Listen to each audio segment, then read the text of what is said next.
The only thing I knew was hard work and put in the time. And I thought at that time that, success in golf was a direct correlation between, or there was a direct correlation between amount of time spent, effort spent, and results. And I now know that's just not the case.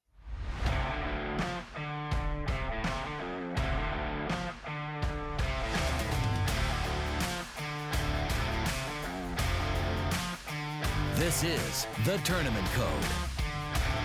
Well, we appreciate you taking the time to join us, Jacob. We know that you're teaching now at Country Club of Jackson, and before that, you played golf at Mississippi State. But before we kind of get into that, tell us a little bit just about how you got into the game of golf. It's kind of sounds from doing research on you, it kind of sounds like you came from a golfing family.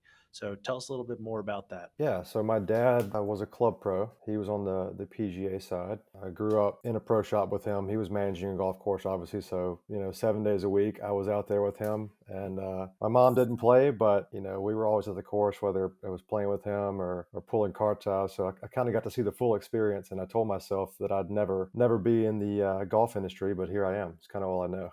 Well, perfect. So you got into the game through that.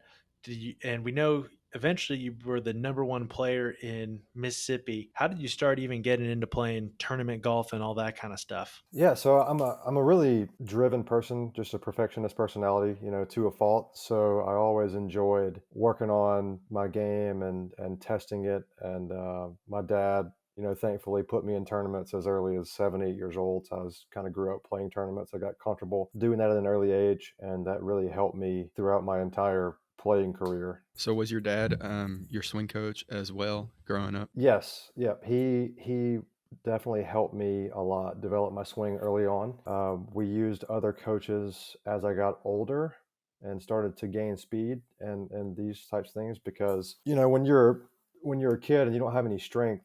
Number one, you swing the club pretty well because you have to, because you can't be inefficient. You don't have the strength to do so. And then number two, you hit it dead straight for the same reason. You don't have any speed. Your club face is 3 degrees open. It's going 12 yards offline, not 120 yards offline. So, yeah, my dad helped me a lot. Just learn how to play the game and learn how to swing the club from an early age.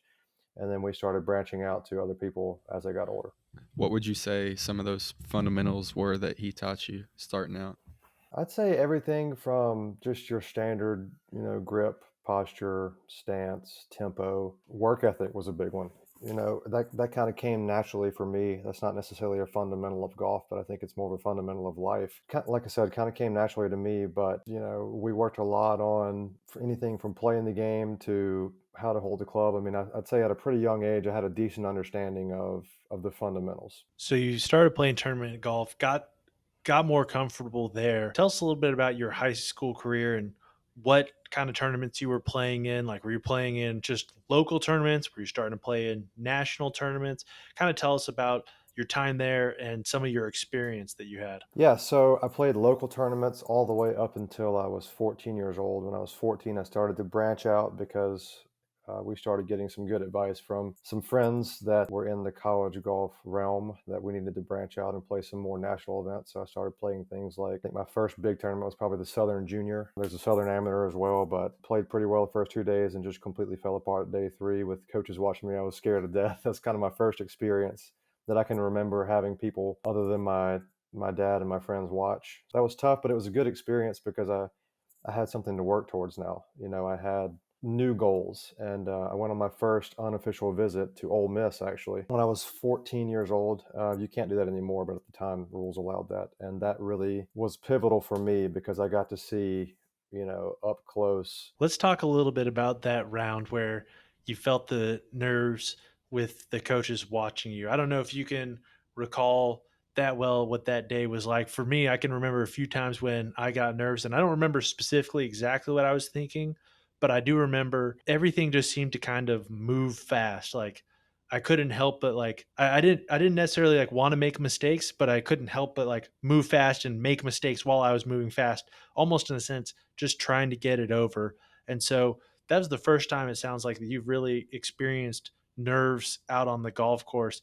Tell us a little bit about what that experience was like and what you learned for it going forward in tournaments because coaches were going to be watching you more and more as time went on? Yeah, that's a great question. I would say looking back now, I have a totally different understanding of the experience. And if you'd asked me this question 14 years ago, I could not have answered it like I will now. So hopefully people can hear this and learn from it. But I performed well under pressure leading up to that point. I'd never really had an issue with that. I mean, I would get nervous and may have shaky hands or sweaty hands or stuff like that, but never a big deal. But when college coaches started watching me, I started to play for somebody other than myself. And that was, I mean, we could talk all day on that topic, but I started to play to impress them, to get their approval instead of playing my game and playing, to my strengths and playing for myself. Because ultimately, I played golf because I loved it. I struggled over the next several years because I started to play golf for different reasons. I started to play golf unknowingly at the time for exposure and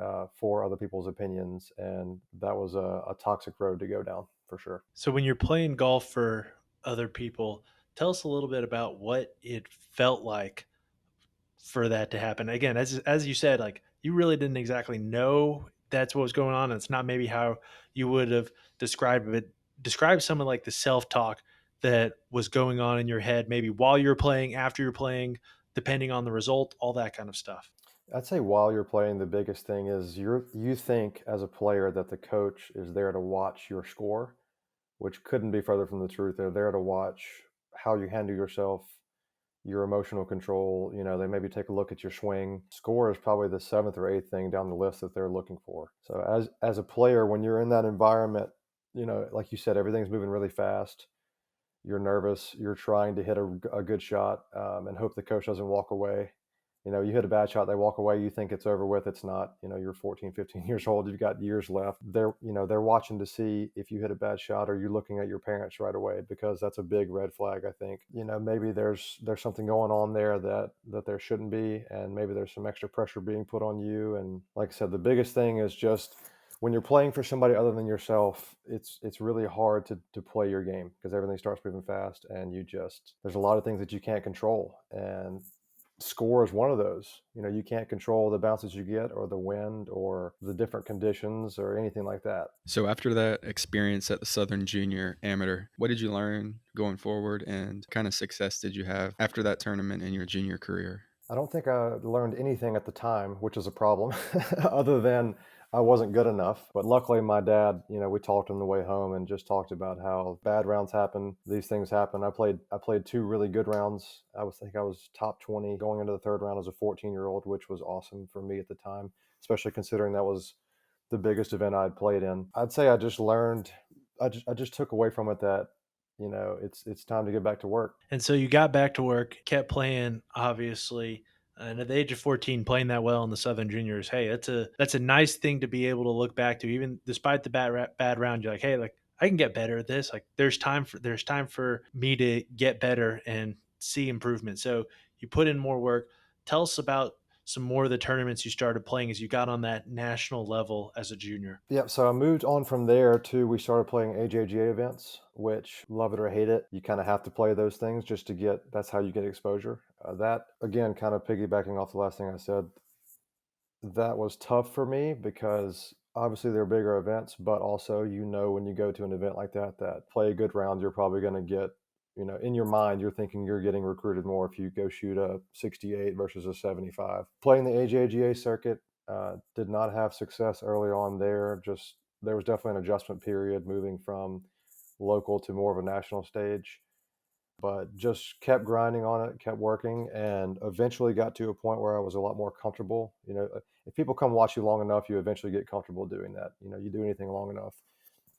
So when I was 17 years old, now fast forward a few years, I had obviously played a lot of events, played a lot of AJGA events. Had a really good summer when I was 17. This was the summer of my junior year. I made the U.S. Junior, made match play. I finished top 12 in the Southern Junior, Western Junior, the Big I, and there was one more national event. So didn't win anything, but had a lot of solid finishes that gave me a lot of confidence moving forward. So you start to get that confidence, and as you know, with these national tournaments, as you mentioned, there's coaches watching you, like, and you already visited Ole Miss at the age of 14. You ended up going there for walk us through your thought process that led you to say, hey, like I'm going to go to Ole Miss. Yeah, I think the biggest thing was the coaches. Again, recruiting rules were different then than they are now, but the coaches did a really good job forming a relationship with me because I was an in-state kid and just staying in touch with me from the time I was 13 years old all the way up to 18. So I knew them, I knew their character. They were awesome, and I think a big part of it also was just that was the first place that I'd visited, the first place that I'd seen. So they had the first chance to kind of make that first impression that stuck with me. So post Ole Miss, I know you mentioned earlier you had an interesting story and an interesting timeline with your college golf. Tell us about what happened afterwards.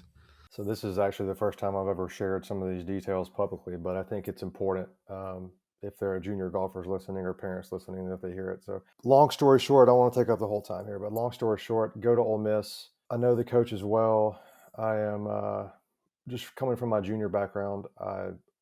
The only thing I knew was hard work and put in the time, and I thought at that time that success in golf was a direct correlation between, or there was a direct correlation between amount of time spent, effort spent, and results.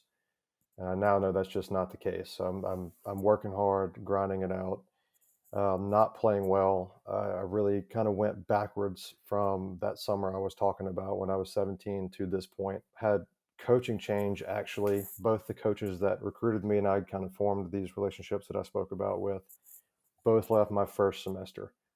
And I was a really introverted kid growing up, so I was having trouble fitting in with the college scene. And now the two coaches that were kind of like my anchors that I had really gotten to know both left. A new coach comes in, after about 6 months. I had one of my friends in the academic department let me know that the new coach was cutting my scholarship. I was on 75% academic or athletic scholarship, and the rest was covered with academics. So I was in a good spot, and then new guy comes in, and I get word that that's going away, and that was a really hard time for me because a lot of my self worth at the time was wrapped up in golf and how I played, and now I'm finding out that the thing that I'd been working towards for the last 10 plus years in my mind is being taken away, and I'm feeling guilty that my parents are now going to have to pay for school, or I have to take out student loans or whatever. So that was a tough time for me for sure, on and off the course. But ultimately decided to transfer, and transferred to Mississippi State, where I played the next 4 years. Had actually another coaching change, so I transferred to Mississippi State, started playing well. I knew those coaches also from a junior career. Had a good couple, maybe a good year and a half, good 3 semesters with them, and then one of them retired and one of them left. So maybe it was just me. Everybody's leaving, but had another coaching change, but handled that one a lot better. That makes sense. I want to talk about it as much or as little as you feel comfortable doing. I want to talk about what you discussed right there because it can be a hard thing, as a freshman coming in somewhere, especially golfer, like basketball players, you go somewhere, frankly, football players, you go somewhere, frankly, like for the most part, you're the man. You're the man on campus. Like you might be young, but still like people like those players. Golfers don't get that much love. And so you can feel a little out of sorts or a little out of place as a golfer already, even though you're an athlete. You're not one of the you're not one of the sexy athletes that everyone aspires to get to know or be with, and so that can be tough already. And then you go to a school like Ole Miss, which is a nice school to go to, a fun school to go to,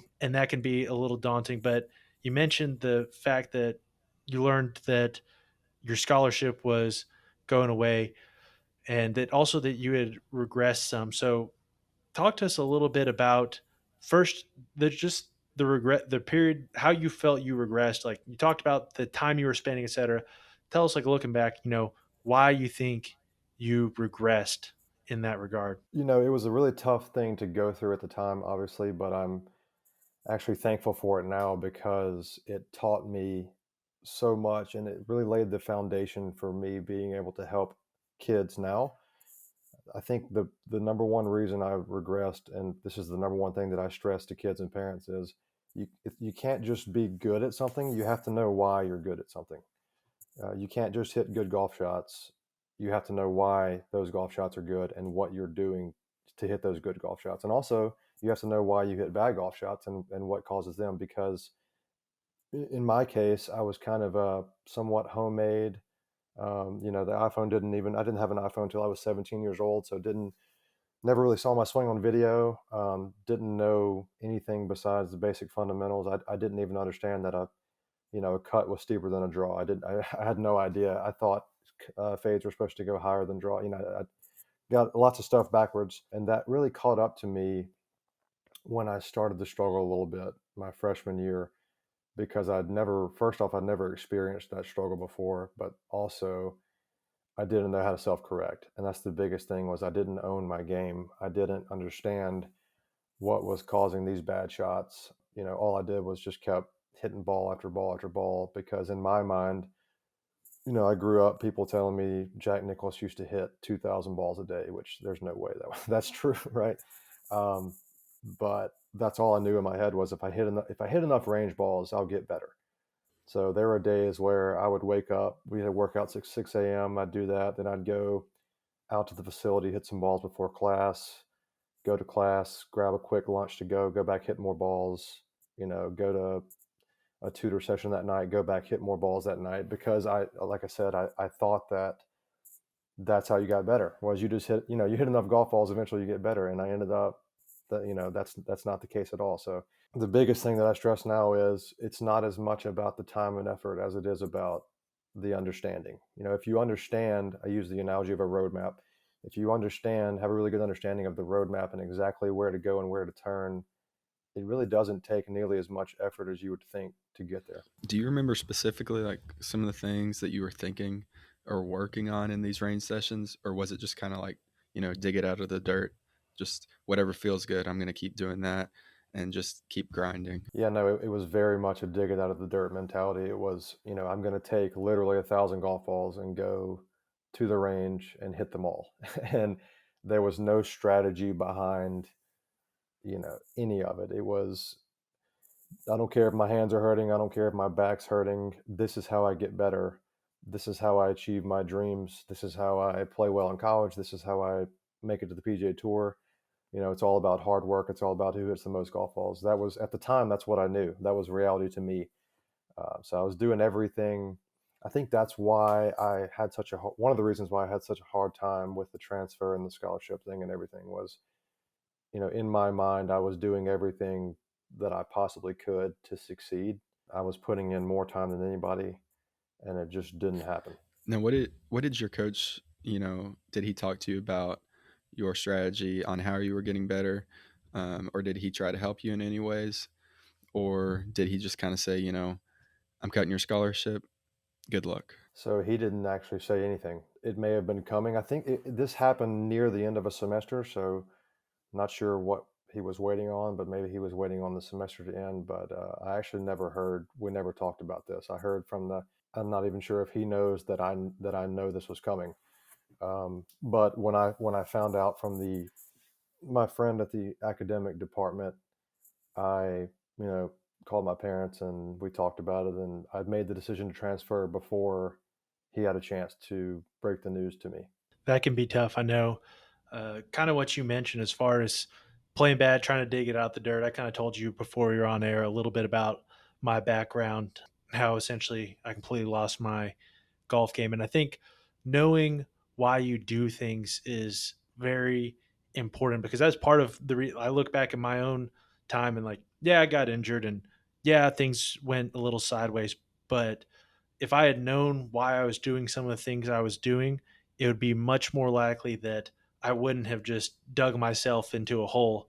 And instead, I spent probably a year or less than a year, like 7 months, give or take, of time, like practicing poorly, like making poor decisions practice wise, because I didn't know any better. I was trying to. I could put in as much effort as anybody and but it just didn't. It just doesn't matter at the end of the day. And so a lot of guys can make it their whole life or a lot of their life without having some of those gut checks. That's something we talked about with Jesse Mudd, who played at Florida. He was the number one junior in the country, goes to Florida, and while in high school, he'd had some sort of ankle issue, and then after his freshman year, he was All American, I think, and he has bone spurs in his ankle, so he gets shut down for sophomore season. He comes back junior season, and he just can't find his game. And he's talking with Gio Valiente about it, and Gio's like, "Well, come on, you have to have had a lull in your game sometime." And he went back, looked back, and was like, "I've."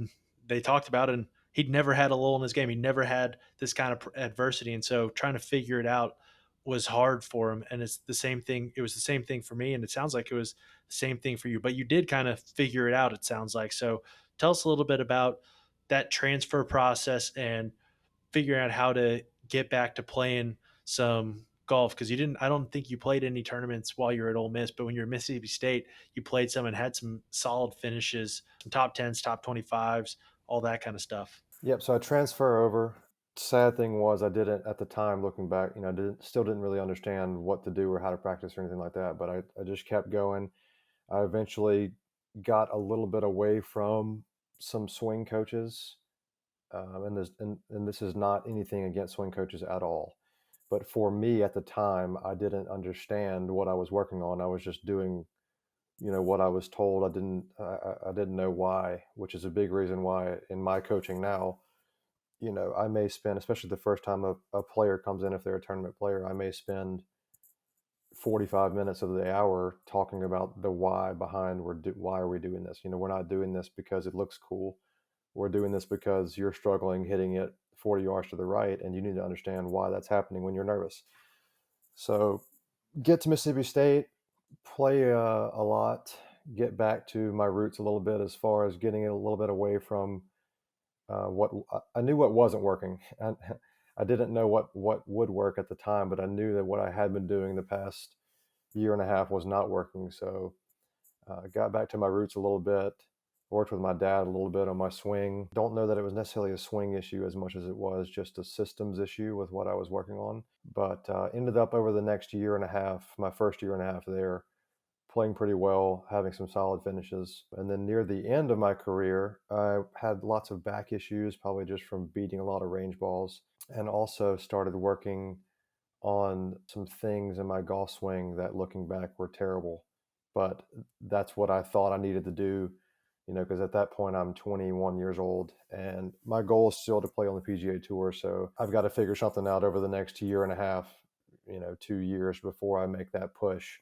So I really bought hard into these new things that I was working on that I'd never worked on before, and really continued to get worse and worse and worse over those next 2 years, which wasn't fun at all from a player perspective. But again, looking back, I'm really thankful for that. Obviously, I'd love to be on the PGA Tour right now, playing golf for a living.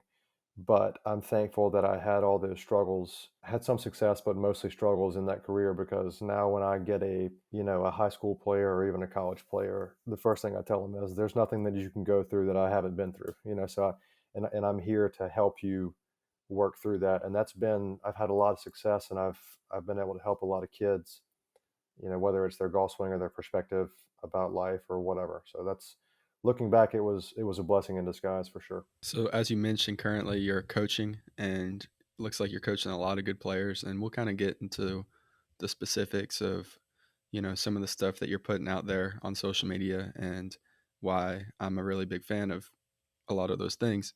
But first of all, talk to us a little bit about why you decided to go into coaching. I finished up playing. I redshirted my first year at Ole Miss. So I finished up. I was 23 years old when I got out. I was probably playing some of the worst golf, in my career, hitting it really short, having back issues. So playing was out, which looking back was a good thing, because I did not need to.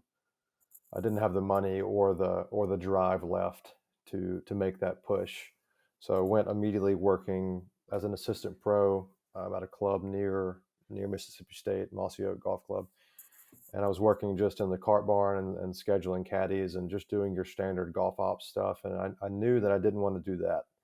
So for me, it was either, I kind of was at a crossroads in my career. It was either let's sit down and figure out why I failed, and let's use this for good to help other people, or let's go sell some insurance, or I had a finance degree. Let's go get in the stock market, whatever. So I decided to it's not my personality to quit on things. So I decided that in order for me to get closure on my career and help other people, I needed to take a deep dive on everything that had just happened in, the last 4 or 5 years. Now that I'm kind of removed emotionally from the situation, I can look back and see what I did well, which there wasn't very many things, and then all the mistakes that I made, and I could kind of write those things down and form the opinions that I needed to form to be able to create this message that I can now use to help people that are going through the same thing. Yeah, and that kind of leads into what I was going to talk about is not only, are you a swing coach, but you also looks like you help people with their mental games, with their practice plans, with their short games. You also list yourself as a college golf consultant. Talk a little bit about what that part of your job entails and how you help people before college and during college golf. So, like you said, I'm a swing. I started off as a swing coach first because I wanted to understand. A lot of this thing was just through selfish ambition. I wanted to understand why I was hitting the shots I was hitting in college. Why was I not? Why was my ball striking poor? Why was I not successful? So I started off this whole journey on a deep dive into that. I was thankful for doing that first to kind of get the boring stuff out of the way. All the swing mechanics and whatnot. So once I figured out a lot of those pieces, I then had to look at, okay, it wasn't just golf swing. You see a lot of really bad golf swings play really well. Phil Mickelson, not taking shots at him, but not a very good golf swing. One of the richest golfers of all time. Definitely a household name. So it's not just about golf swing all the time. So I had to look at, how do I handle my emotions when I'm playing, or I should say, how do I teach people how to manage their emotions better than I did? How do I help them understand what to do from a day-to-day perspective? Because I took a lot of lessons growing up, which I'm thankful for now. And a lot of them were, here's where you are, here's where I think you need to be, and then you'll hit it better. And that is, for very few people, in my opinion, is that helpful, because it needs to be more along the lines of, here's where you are, here's where your goal is. You need to be doing this, this, and this on a daily and weekly basis for this amount of reps, for this amount of time. And that's why I'm big into making practice plans now and helping players with that, is because that's something, it's kind of shocking to think about that. I was top 100 junior in the country, and I was at a big SEC school, and I didn't know how to practice. Nobody had ever, and that was definitely on me. I'm not blaming anyone at all here, but nobody had ever given me a practice plan. It's kind of weird to think about, because you're trying to make this big push towards college and professional golf, and you have no idea what you should be doing with the first 15 minutes or the last 15 minutes of your day. I mean, you don't know. You just go out there kind of maybe with a swing thought or two and roll with it. So I'm really big on mapping everything out. I'd say in my own game and in coaching now, I probably spend 60% of the effort on creating the plan for the inputs that are going to be put in on a daily basis. And then once you have that mapped out, it's really not that hard to check the boxes. When you're putting together these plans for your students, what exactly are you looking for? So you work with them full stack, you work with them swing, short game, all that kind of stuff, and practice plans. So you know them well enough that it's not like some random person coming in saying, hey, here's how you should practice. You know specifically what they need. But when you're making that diagnosis and you're saying, hey, here's how much time you should be spending here, here's how much time you should be spending here, and overall, here's how much time you should be spending in totality on your practice, which I know is something that sounds like your history might inform. What is the general guidelines that you're kind of thinking of as you're putting together a plan? Yeah, it's a good question. The first thing I look at is, as a coach, you know, it is a business at the end of the day. I have to deliver to the client, whether it's a junior or a 75-year-old member at the club or a college player.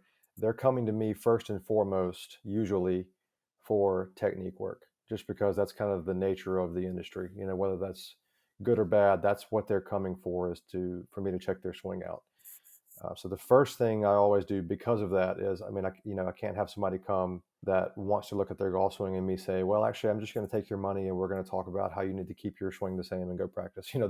That would not go very well for me or for them. So the first thing I have to do normally is establish some checkpoints within the framework of their technique. For example, when you take the club away, you want it to be here. and you are currently over here.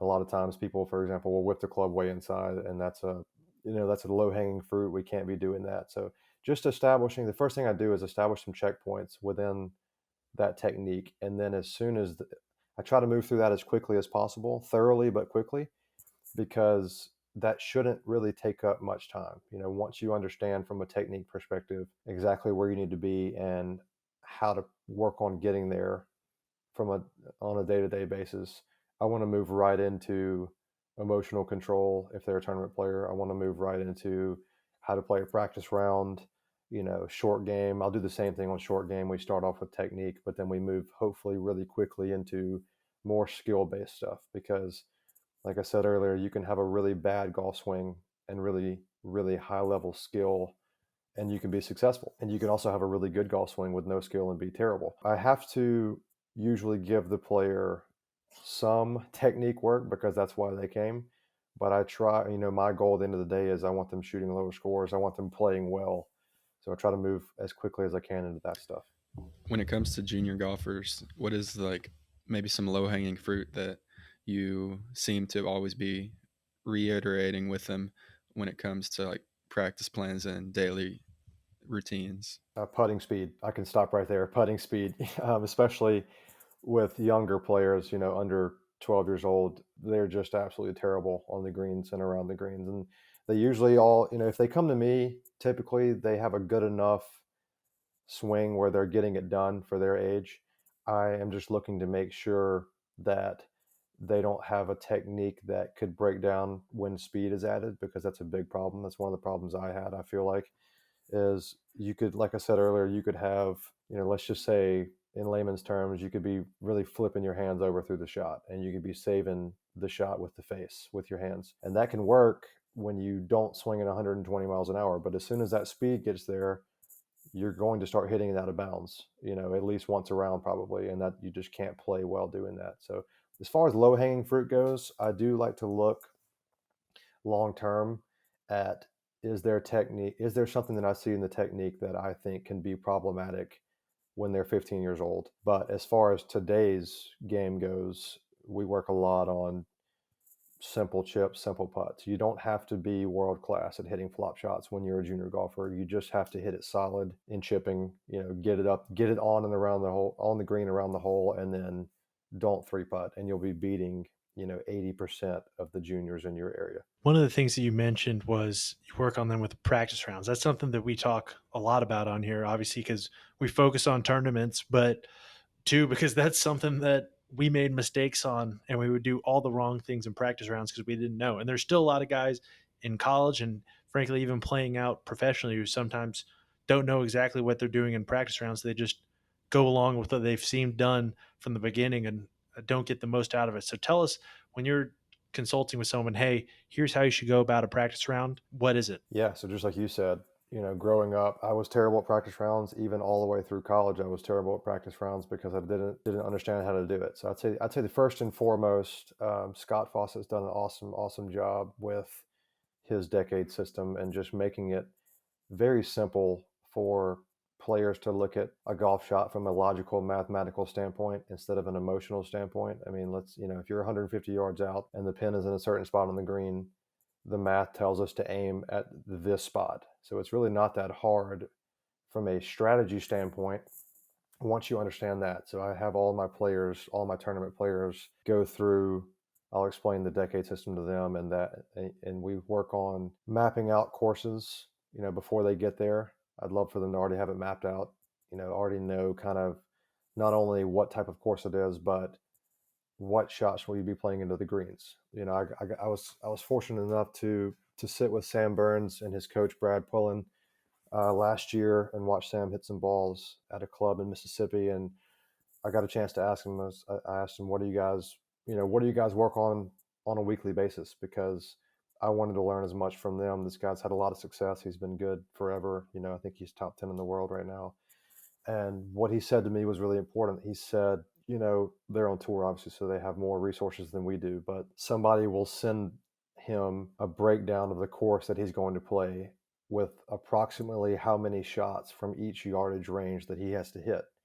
So his Monday, Tuesday, Wednesday get really easy really fast because he knows that he's going to hit 47% of his shots from 150 to 170 yards. He's going to hit, 30% of his shots from 40 to 70 yards, for example. So it gets pretty easy when you understand just strategy basics, what type of shots the course demands. The last thing that I'll say on that is I'm really big on practicing to prepare to perform. And what I mean by that is you're on the range, okay, with no stress. Your golf swing is a certain way. You probably hit it pretty well. But you have to know that when you go out there and expose yourself to stress, that things are going to change and your ball flight is going to do a certain thing. Everybody has, I use the analogy of a magnet. Everybody has a magnet within their technique that is always pulling on them. And the more stress you're under, the more that magnet, let's say, for example, let's just say it's a big block to the right. When you're on the range, you probably don't hit a block to the right, but you have to know that when you get nervous, that block is coming. You have to practice for that block. So, for example, the opposite of a big block would be a big pull, right? So, if you know when you're nervous that a block is coming on the range, I want you hitting pull cuts. I understand you may not want to hit pull cuts, but there's a reason for that. You may, if you want to hit it straight and in tournament play your miss is a block, you better be practicing pull cuts on the range, and your stock shot better be on the range of pull cut, because as soon as you get nervous, that pull cut turns into a straight shot. So that's kind of the strategy for practice rounds, getting ready for tournaments. But then let's say your student's gone and has played a tournament. They come back to you and say, "Hey, I played and here's what I shot." How do you work with them through breaking down the post round? Because that can be just as good a learning experience as getting prepared for it. For sure. I think number one, the biggest thing is you have to, and this is a lot easier said than done. It's very, very hard, especially when you're 14 to 22 years old. It's very hard to do this in life in general, but you have to emotionally detach from the round. That's critical. You have to, whether you shot 65 and you're on cloud nine, or you shot 78 and you're depressed, the quicker that you can learn to emotionally detach, like when that last putt goes in on 18, you are done with golf for the day. You may go to the range and hit balls for 10 minutes to maintain your stock, which I'll touch on in a minute, but I can't tell you how many times growing up that I'd finish with a bogey on the last hole. We've all been there. You fight hard all day, you make a bogey or a double on 18, and my day was ruined. I was depressed for the rest of the day, or angry. I should have just been excited to spend some time with my dad, because he took me to a lot of tournaments, and that's the time that I can't get back. And that's a big regret that I have, is not being able to emotionally detach from the rounds. So I'd say that's first and foremost. Work on that. Understand that golf is not who you are, it's just what you do. And then once you can start to emotionally detach from the rounds, I preach to my guys all the time that tournament round stats are extremely critical, because we don't get to see you under pressure very often. So when you are, we need to know exactly what's going on. So as detailed notes as you can take, even if it takes you 30 minutes to sit down and work through. And I'm not talking about fairways, greens hit, whatever. I'm talking about when you miss putts, was it due to read speed or direction? What were your trends? How many of your I call it magnet shots, how many of your magnet shots did you hit? And then what happened on the next shot after the magnet shot? Were you able to adjust, or did it bleed over into the rest of the round? So just as detailed notes as we can get, so that when we're on an off week, we can look at those notes and say, okay, this is the real litmus test of where you are. This is how we can see exactly where your game is under stress. How can we then adjust your day-to-day practice plan to do better next time? All throughout, but like in the beginning, what you were saying about practicing after a round, I can remember as a junior golfer, like if I played bad, I would just go straight to the putting green or the range or whatever I felt like I needed to do and just try to grind it out so I could fix it for the next day. And it wasn't until I was like probably I was probably a sophomore in college when I can remember one particular tournament that I putted bad in, and I went to the putting green after my round and I putted till dark. And then the next day I played even worse because I'd worn myself out physically and mentally. And then like fast forward a few years and I had a stretch where I played really well, and I can remember not even going to the range after my round, just going to like the hotel or my house or going to go work out. I found, working out after my rounds really helped me clear my mind, whether or not I played good or bad. And I can remember journaling as well, and just journaling things that you were saying, things that may not show up in the stats, but how you were thinking, how you were approaching each shot, just trying to get away from being results oriented. I'd like you to talk some more about, getting your players, because I'm sure you try to get your players more focused on the process rather than the results. Sure. If I had the answer to that, I don't think I would be here. I'd be on my own private island somewhere, having a cocktail. But I do think my experience, all the negatives that I had, um, especially through college, have really helped me not only shape my mindset but relate to players. If I can figure out how to make a 18-year-old kid have the same perspective that a 28-year-old guy has, or a 38 or a 48, if I can somehow figure out how to make them more wise faster than I did it, if I can figure out how to make them learn quicker than I learned, that's the goal. And I think it's really hard. It's hard to understand what you know now as a coach, and you got a 17 or 18-year-old kid that's a college freshman, and he's going through struggles. You know that one day he will understand the reasoning for all of this. The key to me is trying to get them to, again, emotionally detach from what's going on. Like, let's look at the facts. You're doing this and this is happening. These are, like, let's list out the things that you can't control, and that list is very long. And now we can sit back. I like to write all this down. I'll sit the kid down in my office, and we'll get the whiteboard out and write down all the things you can't control, which is a lot, and then the things you can control, which is not a lot. Basically just yourself, your attitude. Once you get them to look at that, I've had success with them saying, okay, actually, I'm not playing that bad. I'm not playing that poorly. I'm not being treated that unfairly. It's just, sometimes it's just the luck of the draw. And you have to be able to understand that we signed up to play a game that's designed to make us struggle and designed to test us on every single shot. And the reality is, you're going to fail 80% of the time or more, whether it's a golf shot or a tournament result or whatever. So just getting them to understand that, and understand that score is a terrible test, in my opinion, or a terrible litmus test of where you are because of those uncontrollables. I'd much rather you, for example, create a rating system where each part of your game is getting a score from 1 to 10. And that way I know, and obviously it has to be non-biased. You have to be honest with yourself. But if you can do that, then over 10 rounds, now you have some actual data that we can use other than a scoring average. Yeah, I think one of the things about score right there, I kind of think about it this way. Maybe it's a correct or incorrect way to think about it, but there's a saying that in the short term, the stock market is a voting machine, and long term, it's a weighing machine. So in the short term, like popularity is what matters, and in the long term, the actual fundamentals are what matters. And that's kind of how I think about scores. That okay, in the short term, like you might have some good things, you might have some bad things happens. That's kind of how it goes.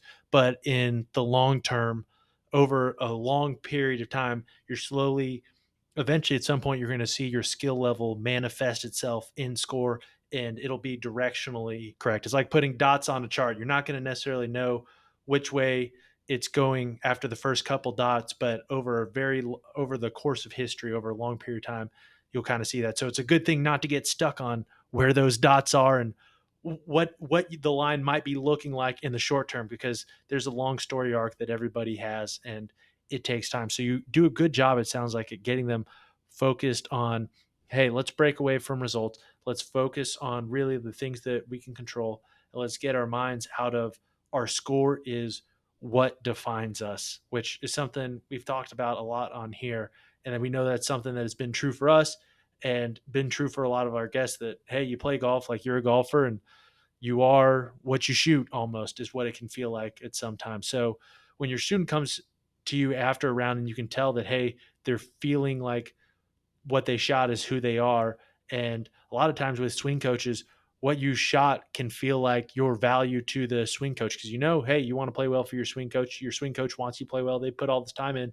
Here you've gone and shot 80 on them. Like, what gives? Like, no one they're not going to be happy about it. You're not happy about it. How do you try to remove that pressure from the student so they don't feel like they're also living up to your expectations or having to? Sure. When it comes to me, I'm very clear that I don't care.